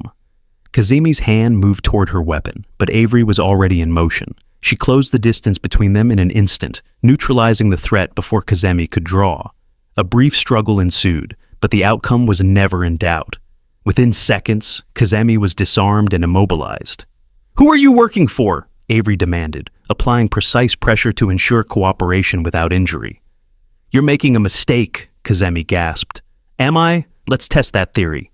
Avery removed Kazemi's radio and keyed it. Position compromised. Target moving to secondary extraction point. Immediately, the radio crackled to life. "Copy that. Intercept teams redirecting. Maintain visual if possible." The voice belonged to Wilson. "Still want to claim you're helping me?" Avery asked, increasing pressure slightly. "It's not what you think." Kazemi struggled to speak against the hold. "I was assigned to watch you, yes, but I'm not working for them." "Then who?" "The same people you work for. Naval Intelligence. Deep cover, embedded 6 months ago to investigate Operation Kingfisher." Kazemi's eyes were desperate. "Check my left ankle. ID verification chip." Avery maintained the restraining hold while checking. There it was, a small surgical scar with the telltale outline of an embedded identification chip beneath the skin. Standard procedure for deep cover operatives. "If you're one of ours, why lead Wilson to me?" "I didn't. I've been feeding them misinformation while trying to figure out who leaked Kingfisher." Kazemi winced as Avery slightly relaxed the pressure. "The real traitor isn't Blackwood or Wilson. It's Vega. Captain Vega, my handler, he's been coordinating everything. The compromised operations, the leaked intelligence, all of it. Blackwood is just a middleman." The pieces suddenly aligned in Avery's mind. The conflicting information, the trap at the server room, the warning to abort. Someone trying to protect her while maintaining their own cover. "How do I know you're telling the truth?" "Verification protocol, Echo 7 Tango. You can confirm with actual naval intelligence, not Vega." Echo 7 Tango was indeed a legitimate verification protocol. Few outside naval intelligence special operations would know it. Avery released her hold, helping Kazemi to her feet. "If what you're saying is true, we're both compromised. Completely. That's why I was trying to get you off base. Real extraction team is waiting 2 miles south. And how do we reach them with the entire base on lockdown?" Kazemi managed a grim smile despite the tension. "That maintenance tunnel doesn't just lead to the motor pool. It extends beyond the perimeter fence. It's how I've been getting intelligence out for months." Before Avery could respond, floodlights suddenly illuminated the motor pool area. Security teams converged from multiple directions, weapons raised. "Lieutenant Avery Thorne," Blackwood's voice boomed over a megaphone. "You are surrounded. Surrender immediately." Beside him stood Captain Vega, his expression cold and professional. And next to Vega was Laramie, weapon drawn, eyes locked on Avery's position. "Well," Kazemi murmured, "this complicates things." Avery quickly assessed their tactical situation. Multiple armed personnel, no clear escape route, the tunnel entrance now blocked by security teams. "Do you trust me?" she asked Kazemi. "Not entirely, but I'm out of better options." "Then follow my lead." Avery straightened, raising her hands slightly as if preparing to surrender. As the security team advanced cautiously, she whispered to Kazemi, "When I move, stay exactly 3 steps behind me. No matter what happens, do not deviate from that position." Kazemi gave an almost imperceptible nod. Blackwood stepped forward. "It's over, Commander Thorne. Or whatever your real name is." Avery kept her hands visible, her stance relaxed, non-threatening, just as they would expect from someone surrendering. "You're right, Commander. It is over." In one fluid motion, she dropped to a crouch, swept a concealed weapon from her ankle holster, and fired a single shot. The bullet struck not a person, but a fuel line running along the nearest vehicle. Pressurized hydraulic fluid erupted in a high-velocity spray, temporarily blinding the advancing security team. Chaos erupted as Avery charged forward, Kazemi following precisely as instructed. The security team, unable to fire blindly with their own personnel in the area, attempted to intercept physically. Avery moved through them like water through stones, neutralizing threats with non-lethal efficiency, creating a path that Kazemi followed in her wake, 3 steps behind, exactly as directed. They broke through the perimeter of the security team, sprinting toward the far side of the motor pool, where a chain-link fence separated the area from the base's outer boundary. Gunfire erupted behind them, bullets pinging off metal surfaces as they ran. Avery reached the fence first, interlacing her fingers to create a foothold for Kazemi. "Up and over," she ordered. Kazemi didn't hesitate, using Avery's boost to clear the top of the fence and drop to the other side. Avery followed with a practiced vault, landing beside her as more security personnel poured into the motor pool area. "Now what?" Kazemi asked, breathing hard. "Now we run," Avery replied, pointing toward the darkness beyond the base perimeter, "and hope your extraction team is really there." As they sprinted into the night, Avery glanced back one last time. Through the chaos and floodlights, she locked eyes with Laramie, who stood apart from the pursuing security teams. To her surprise, he made no move to follow. Instead, he touched 2 fingers to his forehead in a subtle salute before turning away, speaking into his radio. The gesture confirmed what Avery had begun to suspect. There was another player in this game, someone with their own agenda, and somehow Laramie was connected to them. But that mystery would have to wait. For now, survival was the priority. The evidence she'd gathered needed to reach the right hands, and 20 operators' lives depended on exposing the truth before Operation Stillwater launched. The night swallowed them as they raced toward an uncertain extraction, pursued by the very people they had once trusted, carrying secrets that could destroy careers and save lives. Behind them, the base erupted in frantic activity. Ahead lay only darkness and the promise of answers. The darkness beyond the Naval Special Warfare Facility offered both danger and possibility as Avery and Kazemi sprinted across the rough terrain. Base sirens wailed behind them, searchlights sweeping in widening arcs as security teams fanned out in pursuit. They ran in silence, conserving breath, navigating by moonlight toward the extraction point Kazemi had indicated. 2 miles south, Kazemi had said. But south across what?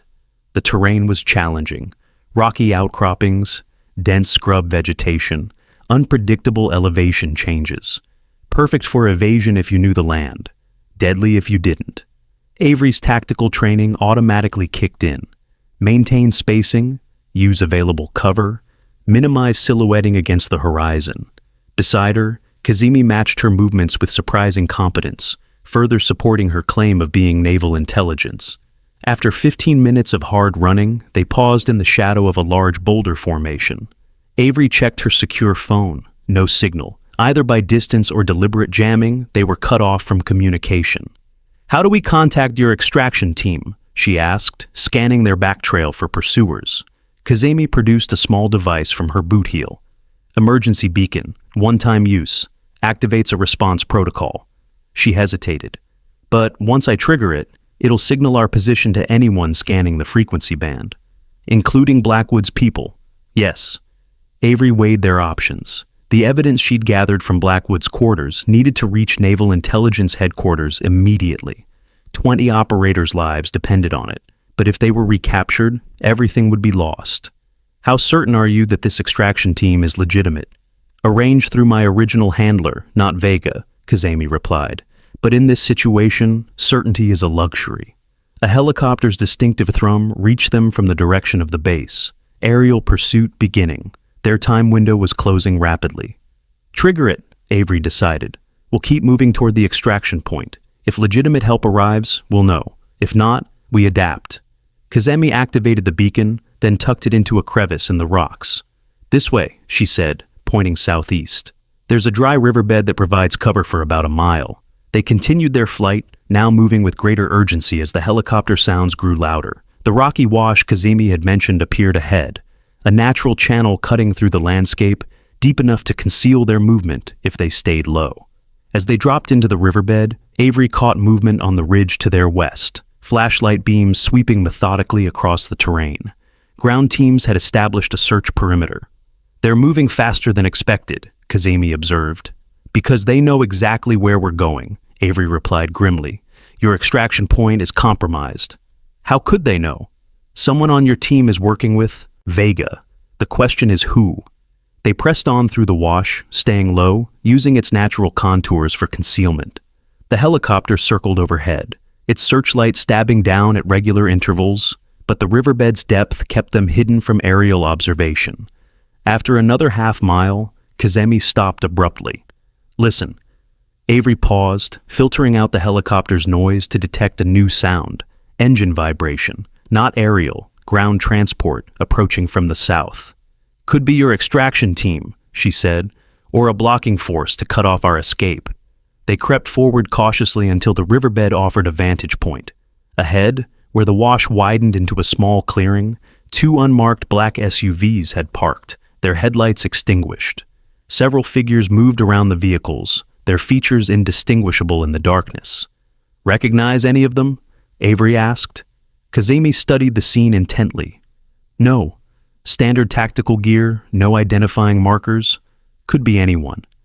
Anyone waiting exactly where your extraction team was supposed to be."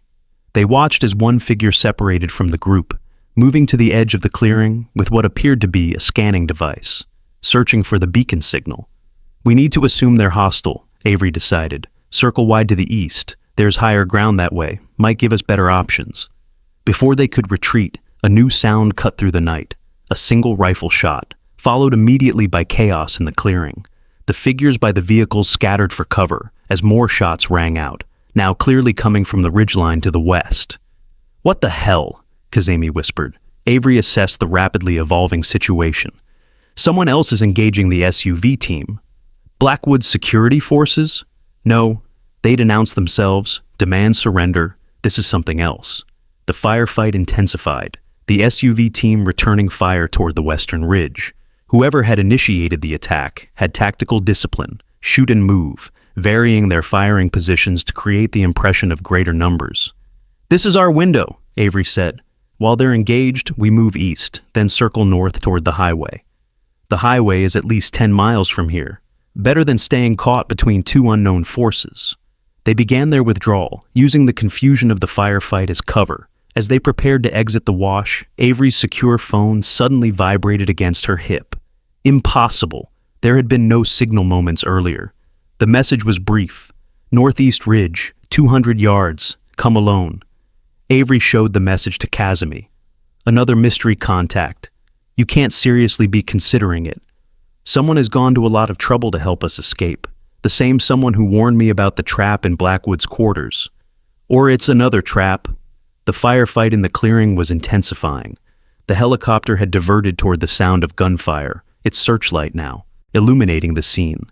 They had minutes at most before the entire area was swarming with security forces. "You head east," Avery decided, passing Kazemi the secure drive containing the evidence from Blackwood's quarters. "Find transportation, get this to Naval Intelligence Headquarters in San Diego. Ask for Admiral Chen directly, no one else." "What about you?" "I'm going to find out who's been helping us." Kazemi looked like she wanted to argue, but finally nodded. "Don't die, Commander. We still have 20 operators to save. Go, now."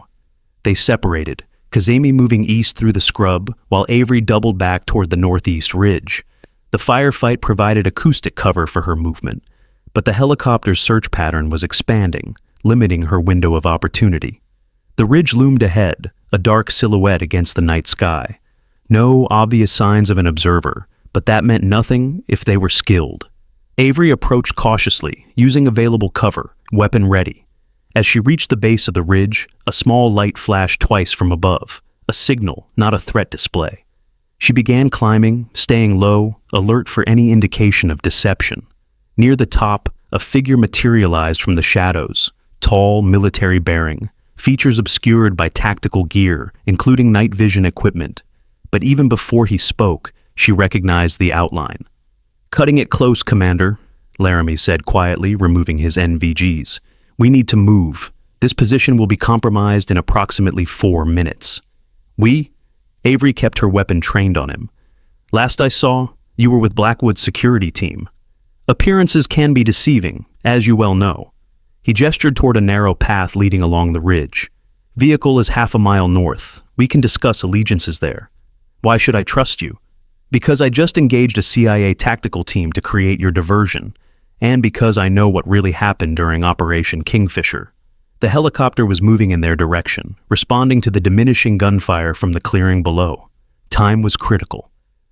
"Lead the way," Avery decided. "But remember, I'm behind you." Laramie nodded, understanding the implicit threat, then turned to navigate the ridge path. They moved swiftly through the darkness, the sounds of the search operation growing more distant as they put elevation and distance between themselves and their pursuers. True to his word, a vehicle waited at the end of the ridge path, a nondescript pickup truck with mud-covered license plates. Laramie took the driver's position while Avery maintained her vigilance from the passenger seat, weapon still ready.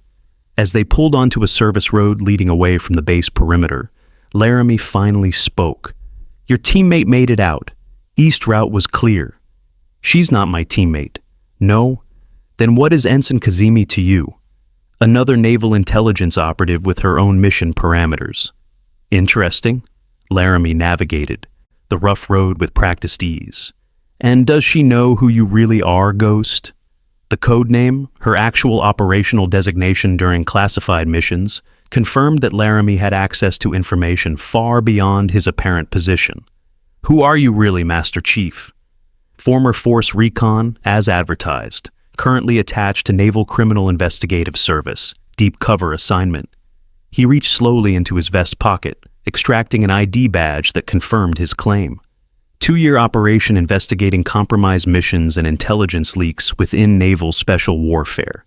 "If you're NCIS, why didn't you identify yourself when I arrived?" "Because at that point, I wasn't certain which side you were on." Laramie kept his eyes on the rough road ahead. 3 possibilities. 1, you were legitimate naval intelligence investigating the same leaks. 2, you were CIA counterintelligence protecting their operation. Or 3, you were part of the compromise. And now? Now I know you're the sole survivor of Operation Kingfisher. Commander Avery Thorne, officially listed as KIA to protect your identity during recovery. Deployed again under deep cover to investigate the circumstances that led to your team's ambush. The accuracy of his assessment was unsettling. Even with NCIS clearance, those details should have been restricted. "How do you know all that?" "Because I was Force Recon support for Kingfisher. My team was the QRF that got stood down by command. I've been hunting for the truth ever since." The pieces were falling into place.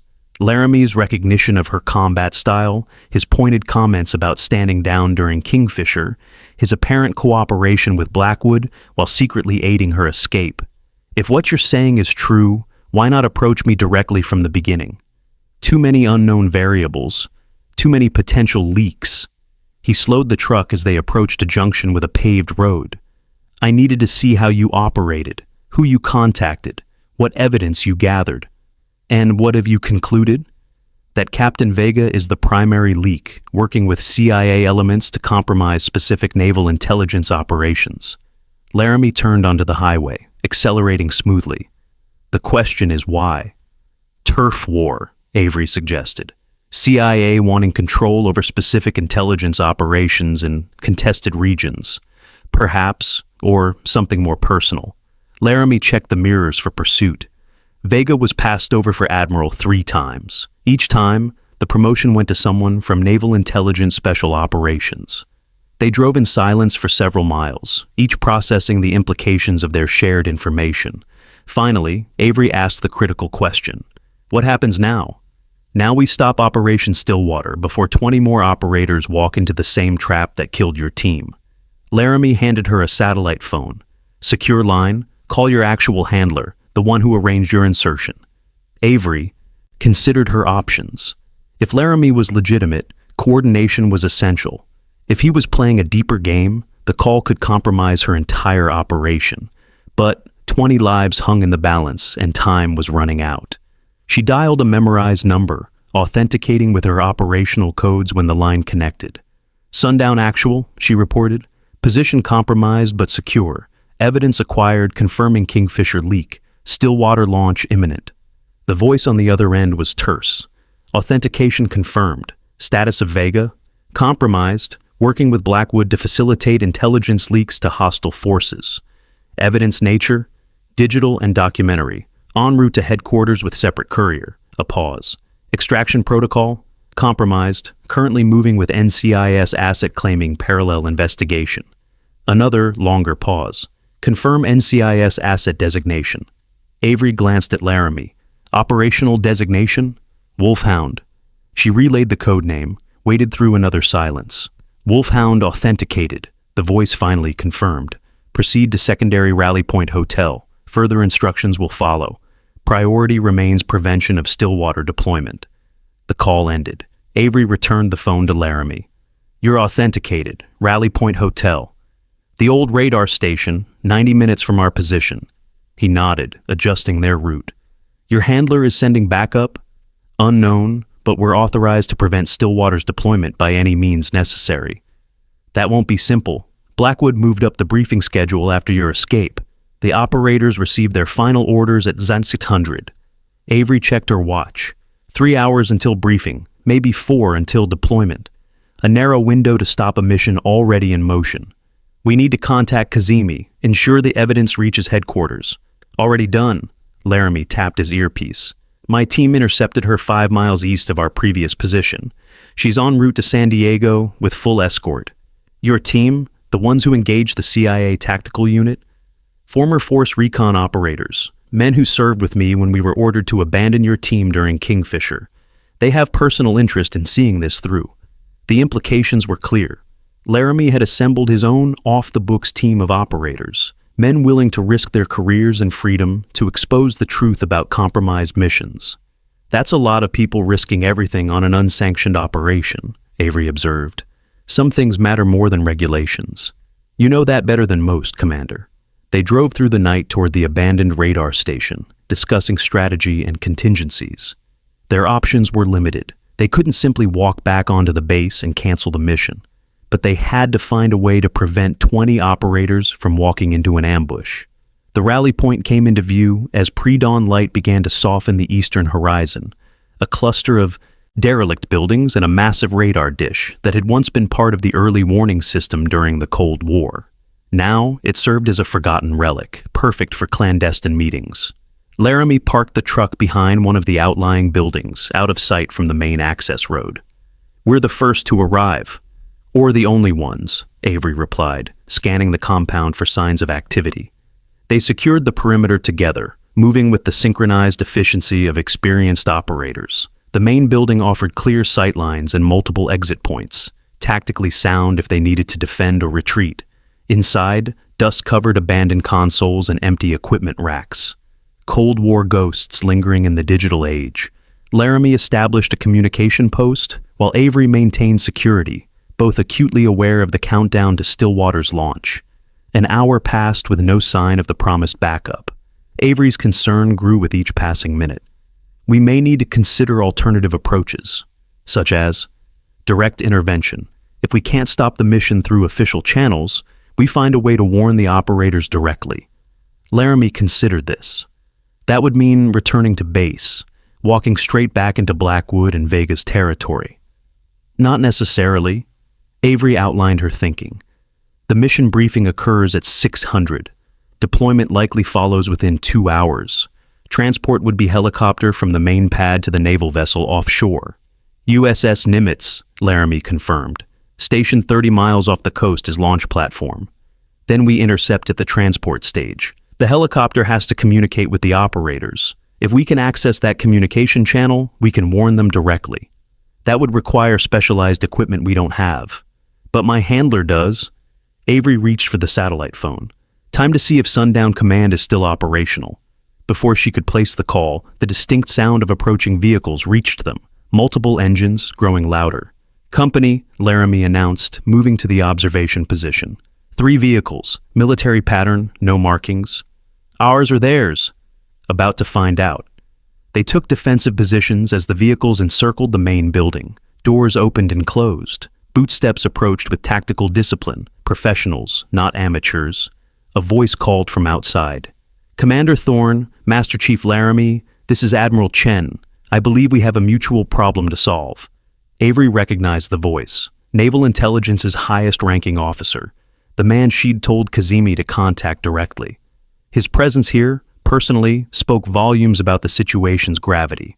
They emerged cautiously to find Admiral Chen, flanked by 8 operators in unmarked tactical gear, his personal security detail, all likely drawn from the same special operations community as Avery. "Sir," she acknowledged, coming to attention. "At ease, Commander."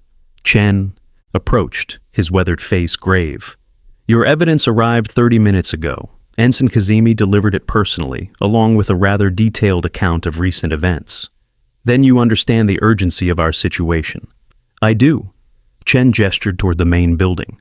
"Let's continue this inside. We have limited time and much to discuss." Once inside, Chen wasted no time with pleasantries. "Operation Stillwater launches in approximately 3 hours. 20 operators, all handpicked by Commander Blackwood, will deploy to extract a supposed high-value intelligence asset from the same region where Operation Kingfisher failed." "It's a setup," Avery stated flatly. "The same pattern, the same trap." "Agreed. The evidence you obtained from Blackwood's quarters confirms communication with hostile forces in the target region. Those operators are being sent directly into an ambush." "With Vega's knowledge and approval," Laramie added. Chen nodded grimly. "Captain Vega's involvement is perhaps the most disturbing element, a senior naval intelligence officer deliberately compromising operations for what appears to be personal advancement." "The communications indicated CIA involvement," Avery said. "Promises of a position within their operational hierarchy." Classic intelligence community politics turned deadly. Chen's expression hardened. 20 more lives sacrificed for career ambition and agency rivalries. "How do we stop it?" Laramie asked, cutting to the critical question. "Direct intervention," Chen replied. "I've authorized a counter-operation effective immediately. Master Chief, your unofficial team is now officially activated under my direct authority. Commander Thorne, you'll lead the intervention force." "Target?" Avery asked. "The briefing itself." Chen outlined the plan rapidly. "We insert your team onto the base under my authority. At precisely 600, you interrupt the briefing with myself on video link providing direct evidence of the compromise." "Blackwood and Vega will resist," Laramie pointed out. "They'll be outranked and outnumbered. My security detail will ensure compliance." Chen checked his watch. "We move in 30 minutes. Full tactical gear and communications are being unloaded now." The next half hour passed in controlled chaos as equipment was distributed and the operation planned in meticulous detail. Avery would lead the primary team directly to the briefing room. Laramie's Force Recon operators would secure the communications center and helicopter pad. Admiral Chen's security detail would neutralize base security's potential interference. As dawn broke fully over the desert landscape, Avery found herself in the lead vehicle, dressed in full tactical gear, heading back toward the very facility she'd fled hours earlier. The irony wasn't lost on her. "Nervous?" Chen asked from beside her, adjusting his secure video link. "Focused," she replied. 20 operators nearly died on my watch once before. It won't happen." Again. "Your team's ambush wasn't your fault, Commander?" "Responsibility doesn't always align with fault, Admiral." Chen nodded, understanding the weight she carried. "When this is over, there will be a reckoning for everyone involved in compromising these operations. You have my word." The convoy approached the main gate of the Naval Special Warfare Facility with lights flashing. No attempt at stealth, no covert insertion. This was an official intervention at the highest level. The gate guards, confronted with an admiral's credentials and a security detail that outranked and outnumbered them, had little choice but to comply. Within minutes, the convoy was proceeding directly to the administration building, where the Stillwater briefing was scheduled to begin. Inside the vehicle, Avery received final confirmations through her earpiece.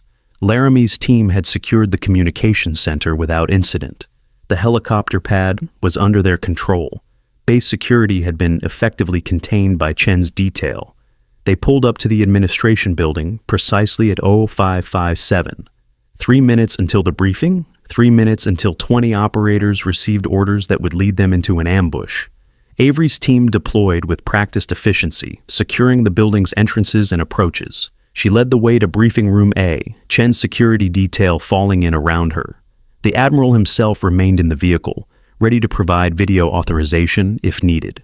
Outside the briefing room, Avery paused, mentally preparing for what came next. Through the door, she could hear Blackwood's voice addressing the assembled operators. "Gentlemen, Operation Stillwater represents a critical intelligence opportunity in a hostile region. Your mission parameters have been carefully designed to maximize operational security while minimizing exposure. Avery nodded to the security team. It was time. They entered without announcement, tactical formation, weapons at ready position but not aimed, a show of authority, not aggression. The room froze in collective shock. 20 operators in deployment gear turned as one, instinctively reaching for weapons before registering the naval intelligence insignia on the intruders' tactical vests. At the front of the room, Blackwood stopped mid-sentence, his expression cycling rapidly from surprise to anger to calculation. Beside him, Captain Vega maintained better composure, his face an unreadable mask. "What is the meaning of this interruption?" Blackwood demanded. Avery stepped forward, removing her tactical helmet. A ripple of recognition passed through the room, the lieutenant who had demonstrated such unexpected combat prowess days earlier. "Commander Blackwood, Captain Vega, by direct authority of Admiral Chen, this briefing is terminated and Operation Stillwater is officially scrubbed." Vega stepped forward, his authority seemingly unshaken. "On what grounds, Lieutenant? This is a classified operation with proper authorization. The operation is compromised," Avery stated flatly. "And it's Commander Thorne, not Lieutenant." She gestured to the security detail, who activated the room's main display screen. Admiral Chen's face appeared, his authority unmistakable. "Attention all personnel," Chen began without preamble. "I am Admiral Chen, Director of Naval Intelligence. Operation Stillwater is cancelled, effective immediately due to confirmed intelligence compromise. All operators are ordered to stand down and remain on base pending further instructions." Blackwood's face had drained of color, but he attempted one last assertion of control. "Admiral, with all due respect, this operation has been vetted at the highest levels. Captain Vega himself is under arrest for treason," Chen finished coldly. "As are you, Commander Blackwood." The room erupted in confused murmurs as the security detail moved to take Blackwood and Vega into custody. Vega remained eerily calm, while Blackwood looked frantically for escape options that didn't exist. "This is outrageous," Blackwood protested as his hands were secured behind him. "You have no evidence of any wrongdoing." "We have extensive evidence," Avery contradicted him, stepping closer. "Communications with hostile forces in the target region, financial transactions through offshore accounts, and direct parallels to Operation Kingfisher, where 3 operators died due to deliberately compromised intelligence." Recognition dawned in Blackwood's eyes. "Kingfisher? You're the one they couldn't find. The ghost operator." "I found my way home," Avery replied evenly, "to ensure what happened to my team never happens again." As Blackwood and Vega were led away, Avery addressed the assembled operators directly. "You were being sent into an ambush. The extraction target doesn't exist. The intelligence was fabricated. The entire operation was designed to fail, with your lives as collateral damage in an intelligence community power struggle." The operators exchanged glances, anger, disbelief, and growing understanding visible in their expressions. These were elite warriors who understood the realities of their profession, including the politics that sometimes placed them in harm's way. But this was different. This was betrayal from within. Master Chief Laramie entered the room, moving to stand beside Avery. "All communication channels secure, Commander. Base is under Admiral Chen's full control." She nodded acknowledgement. "Prepare the operators for debriefing. They need to understand exactly what they've just avoided." As the room reorganized itself around these new developments, Avery stepped aside for a private word with Laramie. "Still think I was the leak when I arrived?" she asked. "Had to consider all possibilities," he replied without apology. "Though, I'll admit, you fighting skills narrowed the options considerably. Not many people move like that without specialized training. You recognize the techniques. I've worked with your unit before, though never directly with you. The precision is distinctive." Avery studied him thoughtfully. "What happens now, Master Chief?" "Formal investigation, courts-martial for Blackwood and Vega. Probably some CIA officials suddenly retiring to avoid public exposure." Laramie's expression turned grim. "And hopefully, justice for the operators who didn't make it back from Kingfisher." "Justice doesn't bring them back." "No, but it honors their sacrifice." Laramie glanced toward the operators being briefed by Chen's staff. "And it ensures their deaths weren't meaningless." The next several hours passed in a blur of debriefings, security protocols, and evidence processing. Avery provided her full report to Admiral Chen, including the details of her escape and Laramie's intervention. Kazemi joined them mid-morning, her parallel investigation now officially acknowledged and integrated with Avery's findings. By afternoon, the base had settled into an uneasy calm. Blackwood and Vega had been transported to a secure facility pending formal charges. The Stillwater operators had been fully debriefed on the danger they had narrowly avoided. Chen's team had secured all relevant evidence for the inevitable investigation and trials. As the adrenaline of the operation faded, Avery found herself drawn to the training gym, where her cover had first begun to unravel days earlier. The space was empty now, the mat where she had demonstrated her combat skills against Reeves still in place. She walked to the center of the mat, remembering the circle of skeptical faces, the dismissive comments, the underestimation that had been both insulting and tactically useful. So much had changed in such a short time. Laramie found her there, standing in silent contemplation. "Admiral Chen is asking for you. Final briefing before we depart." She nodded, but didn't immediately move. "Did you ever doubt we'd stop it in time?" "Doubts are luxury items in our line of work, Commander. We do what needs doing, regardless of the odds."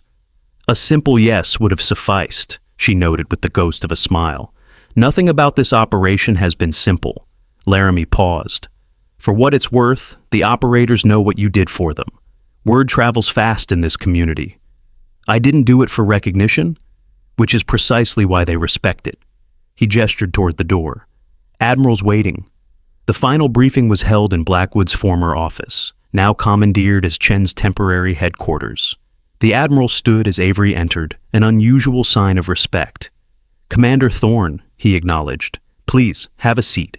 She did so, noting that only Laramie and Kazemi were present besides the Admiral. A closed briefing then, highest level.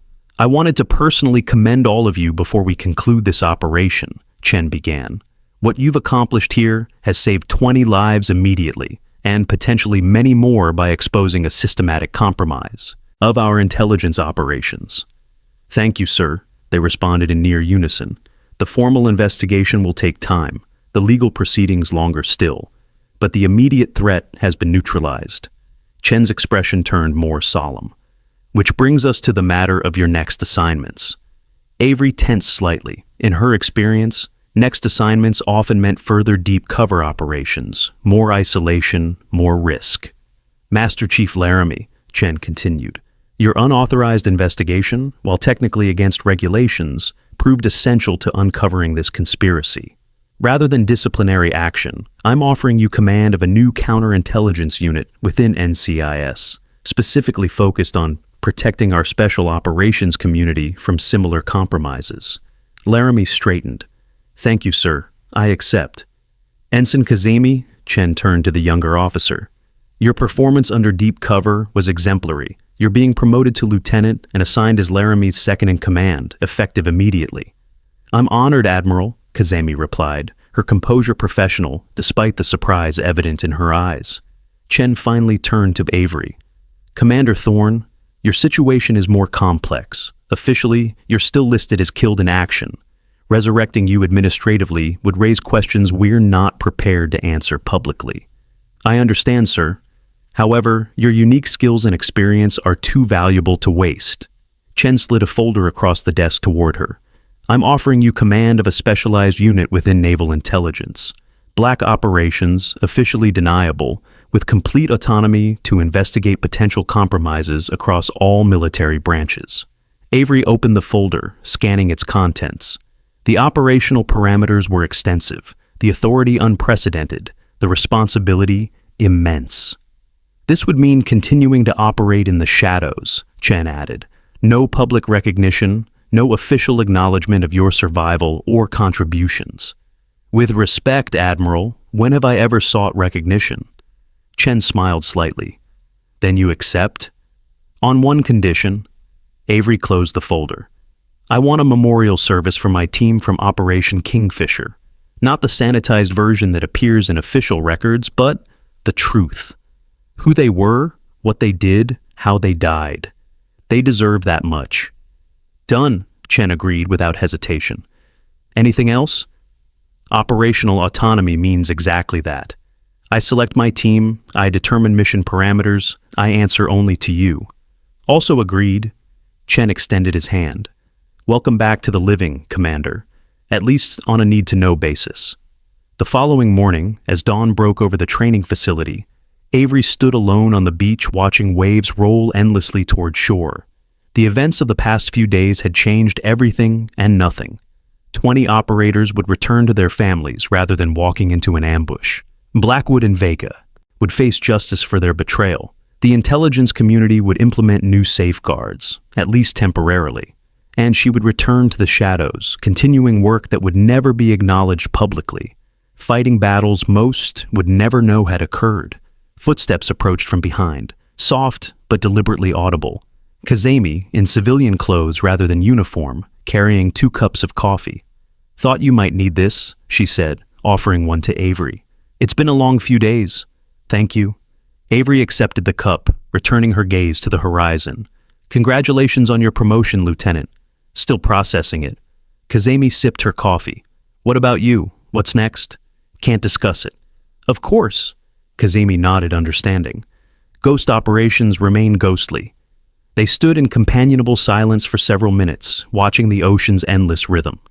You know, Kazemi finally said, my brother really was in the 38th Tactical, and he really was saved by an operator he couldn't identify, but it wasn't in Kandahar. Avery glanced at her. Where then? Kunar Province, 2021, different operation, similar circumstances. Command abandoned them, a single operator got them out. Kazemi smiled slightly. When I recognized your fighting style, I took a calculated risk using a story I knew you'd be likely to verify. Clever. Had to get your attention somehow. Kazemi finished her coffee. For what it's worth, the operators are already spreading the story. The lieutenant who took down 3 instructors exposed a conspiracy and saved 20 lives. Rumors and exaggerations.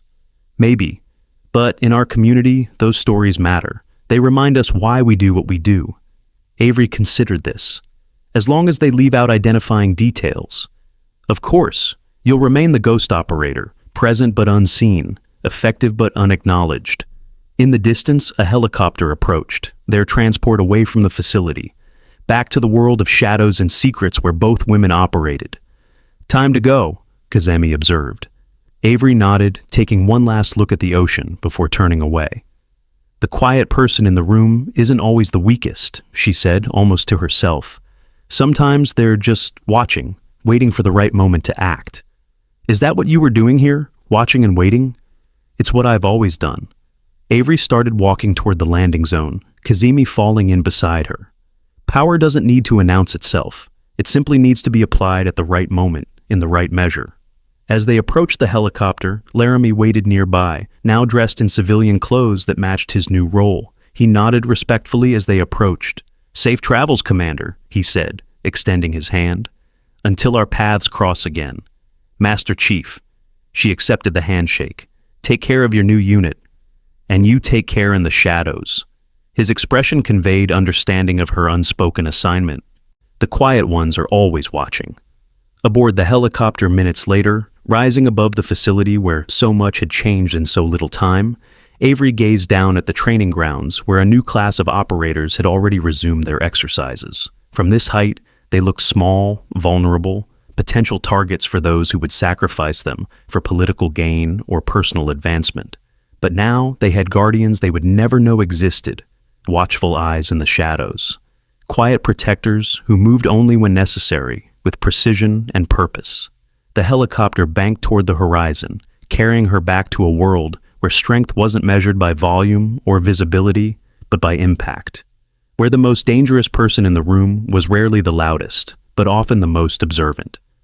As the Naval Special Warfare Facility receded from view, Avery felt a sense of completion. Her fallen teammates had received justice. 20 operators would return safely to their families, and she would continue her work, unseen but essential. Sometimes the greatest power lies in being underestimated, in being dismissed or overlooked until the critical moment arrives, in knowing when to remain silent and when to act decisively, in being the quiet one in the room who, when necessary, becomes the storm. Have you ever met someone whose quiet strength changed everything around them? Someone who never sought attention yet commanded respect through their actions? Share your story in the comments below. True power often speaks through deeds, not words.